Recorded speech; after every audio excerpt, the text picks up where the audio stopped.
akkam nagaa keessanii isiniin jenna. Duraan dursinee waan irra dhufneef akkuma argitan waan ulfaata haala yeroo amma kanaa keessan nu mudate kan waliin argaa jirru kana jechuudha. Amma duraan dursee sagaleen keenya kuni ummata Oromoo warra Oromoodhaaf quuqama qabanii fi miidiyaalee Oromoo hunda bira akka gahu duulli kun akka jabaatee itti fufuudhaaf feestaala kana uffannee dhufne jechuudha. Feestaalli kun kaleessa irraa jalqabee haga har'aatitti ummanni Oromoo feestaala uffachuu jirra. Feestaala kana maaliif uffattanii maali ergaan isaa warra jedhuuf feestaalli kun waan anaafatiisuuf uffannee guyyarraa karabatii mormatti lakkaannee guyyarraa tishartii keenyarraa kana daaraa keenya dhadhayaa morma keenyarratti huccuu keenya qulqulleeffannee karabatii diimaa hidhannee guyyarraa uffata gosa gosa uffannee bareennee dhufnee isin dura teennee isinitti dubbanna jechuudha. Amma wanti isinitti argisiisuudhaaf dhufne ilmi namaa feestaala qofaa miti biyyeellee gana uffanna jechuudha. Feestaala osoo hin taane biyyeellee gana uffanna. Biyyarraa uumamnee biyyatti deebina jechuudha. Kanaaf kuni waan guddaa miti. Feestaala uffachuun waan guddaa miti. Kuni maal agarsiisa?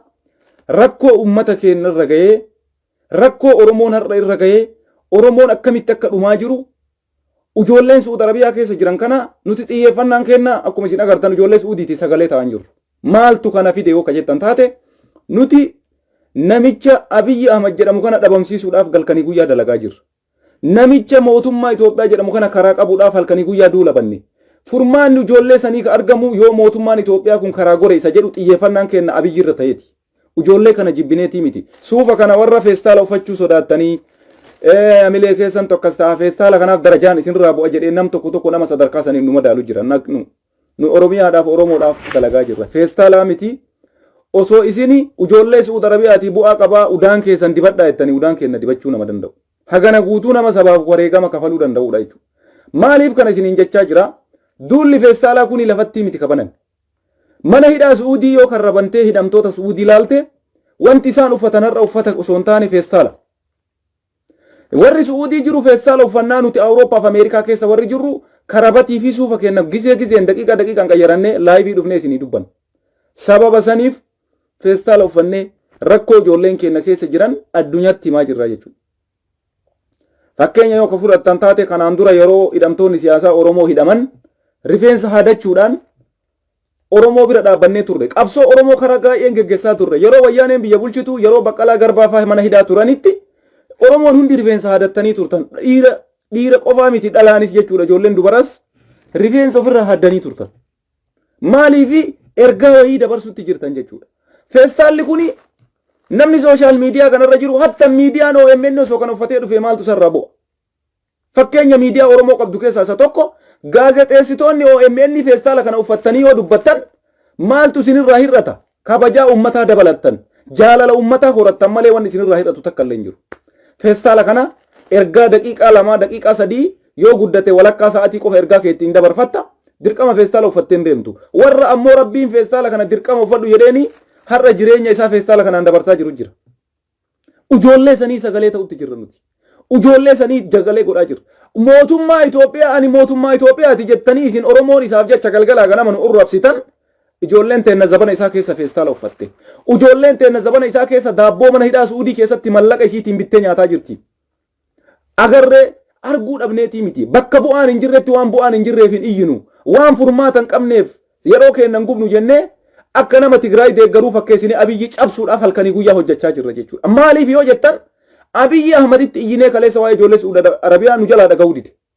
Carraan takkattiin jirtu ijoollee Suudi Arabiyaatiif furmaata barbaaduudhaaf mootummaa kana hiddaan buqqisuudha bakka. Kanaaf xiyyeeffannaan kenna ijoollee Suudii dhiifnee jibbaa ijoollee sanii osoo hin qabne xiyyeeffannaan kenna zaalima guddicha Oromiyaa keessa taa'ee ilmaan hiyyeessaa taan lolatti oofee tabiyya ambaa keessa jirtu san ammoo feestaala uffachiise jechuudha. Tabiyya ambaa keessa jirtu taarikuma Itoophiyaa keessatti taarika Suudii keessatti takka ilmaan Oromoo mana hidhaa Suudii keessatti daabboo bitattee nyaattee beeyti. Mee kana namni naaf himtu jirta amma takka jedhee ilmoon Oromoo bara zamana duraanii Hayila Sillaasee Minilik irraa kaasee namni Oromoo Suudii numa deema.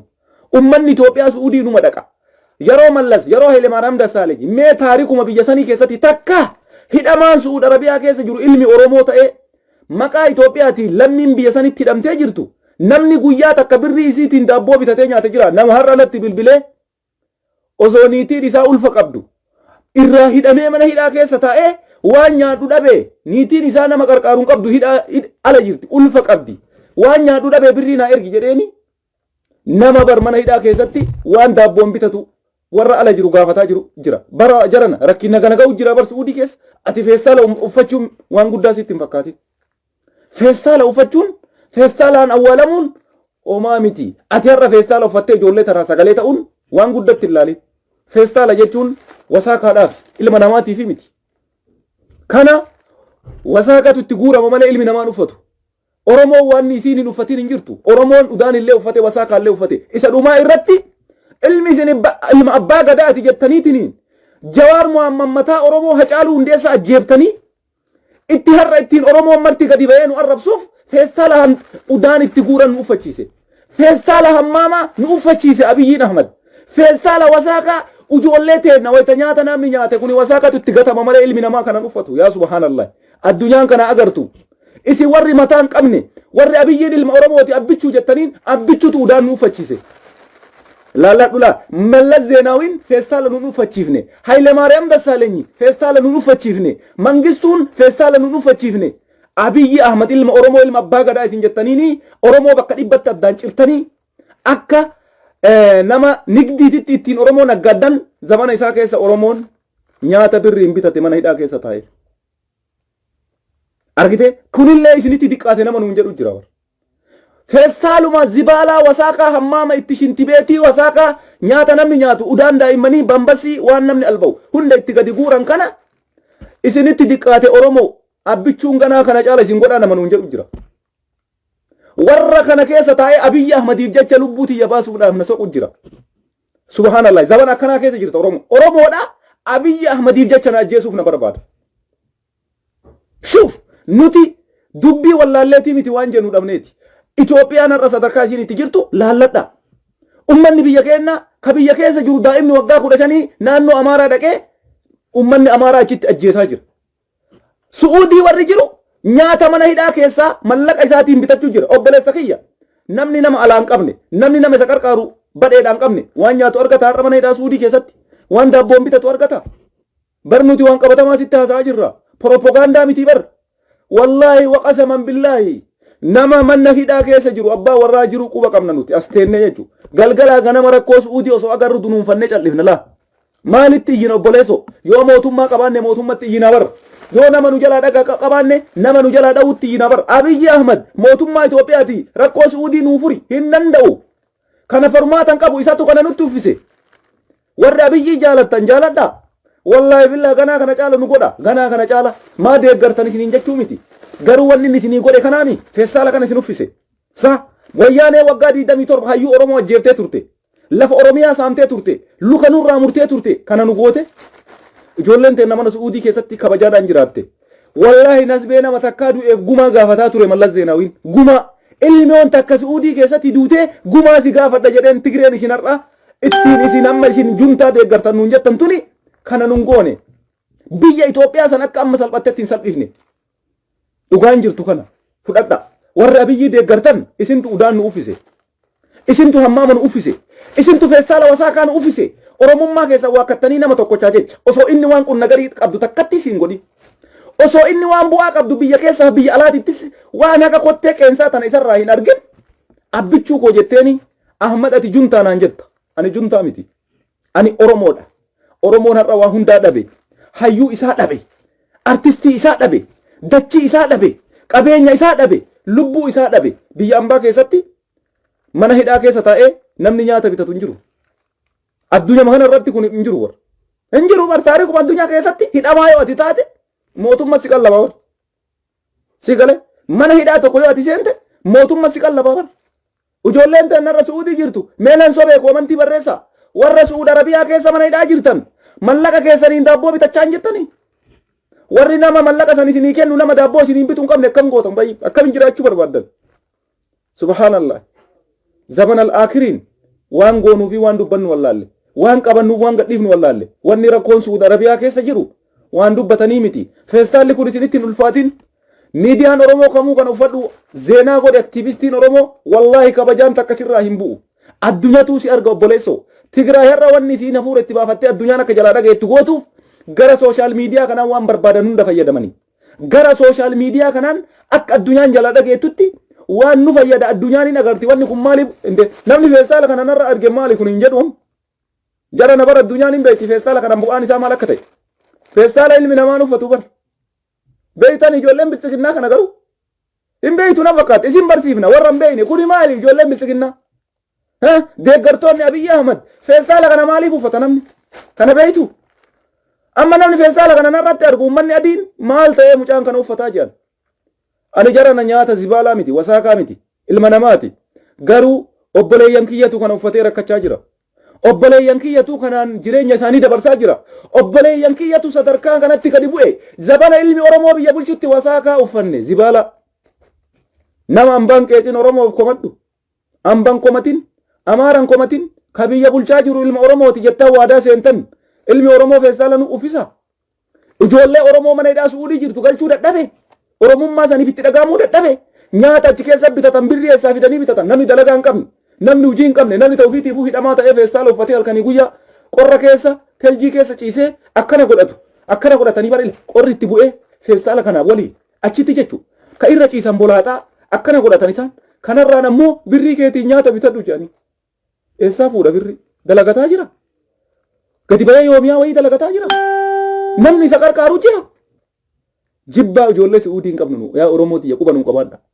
Wallaahi adada isin guyyarraa nama achii du'e. Dubartiin lama duute nam tokko du'e lubbuun keessaa bahuuf deemti jettanii isin bira taartan laaluu dadhabnee akkana utaalchifnee bira tarra. Osoo agarru.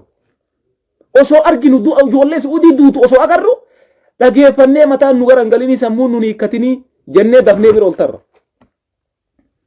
Kanaaf nuti jibbaa ilmaan Oromoo hin qabnu. Ijoollee Suudi Arabiyaatiif kaleessa iyyaa turre. Bu'aa dhabneetiin hin jennaan zaalima guddicha karaa qabuudhaaf xiyyeeffannee kaane jechuudha. Kanaaf galgala ganama woboo isin hin jenna. Kanaaf galgala ganama qabsoon takkattiin zaalima ofirraa kaasuudha abbaa biyya argachuu. Feestaala kanaa miti ijoollee teenna. Ganaa ilmi namaa kumaatamaan dhumuudhaaf deema mana hidhaa Suudii keessatti. Waan nyaatan dhabanii jechuudha. Har'a sadarkaa feestaalaa wasaakaa uffattanii feestaala kana uffatee namni feestaala maramee awwaalamaa jiraami. Nasbeen namaa eega baate jedhamti. Feestaala maranii awwaalanii achi gad darbanii jeedalli si nyaattee kuruphee yookaan waraabessi si nyaate lubbuun tun teen eega baate ka du'e rakkoon qabu. Garuu subhanallah ati ka jirtu hoo maaltu su eeggata? Kana keessa dhaabattanii yaa Ahmad ati juntaadha naan jetta. Wallahi ani Tigraayin haganan deeggaru hagana. Garuu Abiyyi Ahmad jechuun wanni inni nun godhin hin jiru yaa subhanallah. Wanni inni nun godhin taarikuma achi taree nas sabdanii isin. Kanaafi Oromoo xiyyeeffannaan kenna akkuma isin hin jenne yeroo dheeraa ani sobu namni waa'ee ijoollee Suudi Arabiyaa irratti xiyyeeffatee hojjetu Awurooppaa kana keessa Muniir Abubakari. Aktiivistii jechuudha. Muniir sirritti waa'ee kanaa malee waan biraan haasa'u. Maaliif itti dhiifne nuti? Dubbachuu wallaalleeti. Nama dhufee nu dhageeffatu dhabneeti. No. Muniir asii kanarratti xiyyeeffadhu nuti asii mootummaa kanarratti xiyyeeffanna. Haga dandeennee mootummaa kanarratti dhiibbaa goonaa jennee zaalima san karaa qabuudhaaf halkanii guyyaa hojjechaa jirra malee gaafa mootummaa Itoophiyaan argatte gaafa nama ummata jalaa dhaga'u argatte afaan takkaan as garagallee mootummaan Suudii atattamaan ijoollee ta'een akka gadhiisu mootummaa Itoophiyaa irratti dhiibbaa gootaa jechuudha. Har'a eenyu irratti dhiibbaa godhuu dandeessa? Biyya mootummaa hin qabne keessatti. Biyya nama yoo ati gaafii gaafatte deebiin arganne keessatti, biyya qaamni mana murtii hin jirre keessatti, biyya abbaa alangaa hin qabne keessatti, biyya koree jiraawwachiiftuu hin qabne keessatti, biyya poolisii hin qabne keessatti, biyya heeraa fi seera hin qabne keessatti eenyuun gaafattee ijoollee Suudii biyya deebisuudhaaf tattaafatta. Eenyu irratti dhiibbaa gootee ijoollee Suudii deebisuudhaaf maraatta. Kanaaf Abiyyi Ahmad Itoophiyaan biyya san biyyi Itoophiyaa jedhamtu mootummaa argachuu qabdi isa jedhuuf hojjechaa jirra jechuudha nuti. Itoophiyaan mootummaa argachuu qabdi. Gaafa biyyi sun mootummaa argatte gaafii keenya dhiyeessuu fi dandeenya isa jedhuuf waa'ee Suudii dhiifne waa'ee qabsoo akkamitti mootummaa kanarratti injifannoo goolabna irratti dalagaa jirra jechuudha. Akkuma isin agartan sagalee haa taanuu nu bira dhaabbadhaa isin jennaan isin bira dhaabbanne isin waliin jirra jechuu kiyyaaf anarrallee taanaan waa'ee ijoollee Suudi Arabiyaa irratti xiyyeeffannaan kiyya Abiyyi Ahmad isinitti hima. Warri ijoollee Suudi Arabiyaa irratti dalagaa jirtan itti dalagaa isin faana jirra. Garuu ani xiyyeeffannaan kiyya waan biraati. Har'a ammoo Ahmad feestaala uffatuu tuubatee darajatu irraa bu'aa feestaala wasaakaa uffate jedhaniini no darajaan irraa bu'u hin jiru. Kanaa ol godhii yoo naan jettan hin godhaan. Sigale kanaa ol godhii dirqama kee bayyoo naan jettan hin baya. Feestaala uffachuun birqii miti. Garuu ijoolleen teenya uffannaan malee lafaa kaaneetii miti. Addunyaan haa agartuufi hidhaa Suudi Arabiyaa keessatti Oromoon feestaala uffatee jira wasaaqa. Kana silaa jardalii wayii keessa gakkaanii wasaaqa nyaata kee ta'e uummata itti gatta malee ilmi namaa kanaan hin jiraatu. Sadarkaan Abiyyi Ahmad kanaan waliin madaaluu qabda Oromoo. Abiyyiin Ahmad carraa kana sii kenne la. Finfinnee tee godhu osoo hin taane abbaa biyyummaa keessi gonfachiisu osoo hin taane sadarkaa itti wasaaqaan uffachiisu Abiyyi Ahmad irraa arganne. Ka kanaan beeyne nama maqaa keetu osoo si gaafatanii deebisuu hin dandeenyedha. Wallahi natu siin jeela. Namni sadarkaa Abiyyi Ahmad sadarkaa kanaa olitti Oromoodhaan kennine Abiyyiin. Oromoodhaan sadarkaan Abiyyi kenne sadarkaa wasaaqaati. Anatu zibaalaa isin godha jee. Oromummaa waggaa miiliyoona tokko akka hin kaane godha jeemi. Akkas nu godhaa jira akka yaada isaatitti. Umrii dheereffatee turee nu balleessaa ufii badaa rabbitu beekasan. Hin miidhamnaa, hin dhiphannaa, wanti laa ilmi namaa hin uffanne uffanna Oromoo. Kana ilmi namaan uffatu uffanne bara. Ka kana caala deemu jira. Garuu hinjifannoodhaan keessaa bahuu qabna. Hinjifannee keessaa bahuu qabna. Warra Suuditti du'u seenaaf galmeessi. Warra feestaala uffate seenaaf galmeessi. Warra biyyatti dhumu seenaaf galmeessi. Garuu hujii kee hin dhaabin. Abdii hin muratin. Imimmaan hin booyin. Qabsoo finiinsi. Gabrummaa jalaa bahuudhaaf, wasaakaa jalaa bahuudhaaf yoo tattaafatte qofa. Rakkoo jalaa bahuudhaaf yoo tattaafatte qofa. Biyya mootummaa hin qabne keessatti namni itti boottu hin jiru. Biyya mootummaa hin qabne keessatti namni na jalaa dhagaye jettuun hin jiru. Biyya heeraaf seera hin qabne keessatti namni itti dubbattu hin jiru. Mataa dubbiiti. Kanaaf Oromoo isin nufi na dhaabbadhaa duula kana nuu tumsaa jennaan isin waliin tumsaa jirra. Feestaala uffannee fotoo keenya foosii yeroo goonu ergaa dabarsu jirra. Hordoftoonni keenya hundi Oromoo ilma Oromoo warri taatan uffadhaa feestaala. Akkuma kaleessa mataa haadattan feestaala uffadhaa. Dabarsaa miidiyaan Oromoon qabu hundi wal jalaa dabarsaa. Ergaa guddaa qaba. Addunyaan alaaltu kana nutti uffisee Abiyyiin Ahmad ergaa kana addunyaaf dabarsaa. Homaa isinitti nuffatin rakkoon qabu yoo mara jibbitan ofirraa baasaa shaaworii seena. Garuu ijoollee Suudi Arabiyaa kanaan jiraachaa jirti. Hin irraanfatina. Warri Suudii jiru kanaan jiraachaa jira. Ati kammoo karabati morma fuutee yeroo maran taa'in. Ergaa kana sooshaal miidiyaan ilmaan Oromoo marti addunyaadhaaf dabarsi. Zabana Noobel rootiin Abiyyi Ahmad Noobel Piraayisii fudhatetti ilmaan addunyaa, ilmaan Oromoo, ilmaan Itoophiyaa sadarkaa namummaa keessaa baatee namaa gadi taatee nama itti rakkoo fi himatu dhabe man Itoophiyaa. Itoophiyaa jechuun isii tanaaf. Rakkinna kee nama itti himattu dhabde Itoophiyaa.